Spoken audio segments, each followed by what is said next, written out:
Ready? Start. Mr. President, when I received your invitation to inaugurate this, the 39th annual session of the Federation of Indian Chambers of Commerce and Industry, I was somewhat hesitant in accepting it. I was aware that since independence, each annual session of the Federation has been inaugurated by the Prime Minister. This, in fact, was the main reason for my reluctance. These annual meetings are beginning to become almost a ritual, and I am not much of a believer in rituals.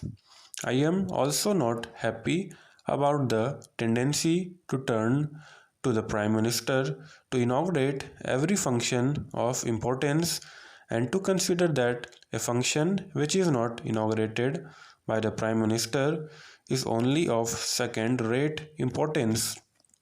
I feel strongly that other cabinet ministers, as also people in public life outside officialdom, should perform such functions far more frequently than they are at present doing. Your experience will always be useful. Within the ranks of industry, the younger group feels that it is not fully playing its part. I have often spoken of my intention to keep in touch with the younger generation. I am calling together some younger industrialists, technicians, and managers from both the private and public sectors to discuss concrete and specific problems within the broad framework of our basic objectives. It will be a sharing of thought and perhaps evolving of new ideas. Dynamic changes are needed now in attitudes and functions.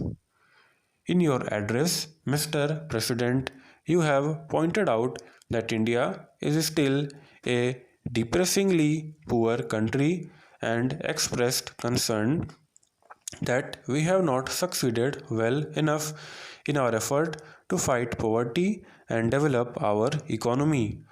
Poverty is indeed the central problem facing us, and it is the way in which we set out to tackle it that we as a nation will be judged. It is a long and arduous battle that we have to wage. It calls for clarity of purpose, for determination, for unity.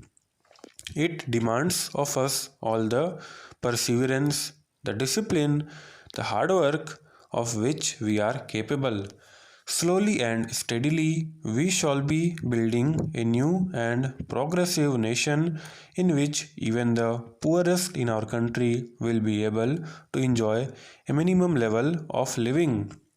There will be fuller employment, more widespread facilities of education and health, greater opportunities for youth, and less inequalities of income and wealth.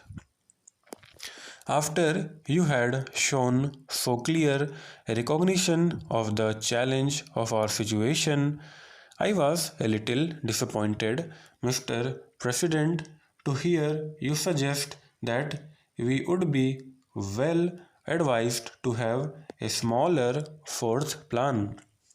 After a detailed analysis of all the relevant considerations and recognition of the limits of the possibilities open to us, one may come to any conclusion about the size of the plan, but to suggest and propagate that a smaller plan is desirable for its own sake and that it may even help in our fight against poverty is not convincing. There is no question in my mind that we have to mobilize our resources to the limit of our capacity and use these human and material resources in a coordinated and efficient manner. If we shirk the responsibility and seek to cover it up by phrases, we shall be merely paying lip service to the cause of the common man. It is not with caution and circumspection that we can win the war against poverty, but by our capacity to take risks and to accept burdens and responsibilities. This does not mean that we should not take the greatest possible care in the husbanding of our resources. I am anxious to seek advice on the methods by which we could achieve a higher rate of growth in our economy and ensure better performance in every sector of our activity with lower investment or input of resources in general. I do not deny that our performance in the recent past has fallen short of our expectations. We could have done better in many directions. However, let us not belittle our achievements. There is much in our record of the last three plans of which we can legitimately be proud. Let us not forget that the current level of industrial production is nearly twice of what it was in 1955, and we produce a large range of commodities which we did not produce before. The output of food grains increased by 70% between 1959 to 61 and 1964 to 65. Let us not ignore that the great progress in education, especially primary education and technical education. New skills have been developed. Science and technology are making their presence felt in distant villages. Much of the frustration which exists in the Indian economy today and which you have voiced flows from the fact that the performance of the third plan has fallen short of our hopes. Let us, by all means, learn from our mistakes and attempt to correct them to best of our abilities and resources. Stop.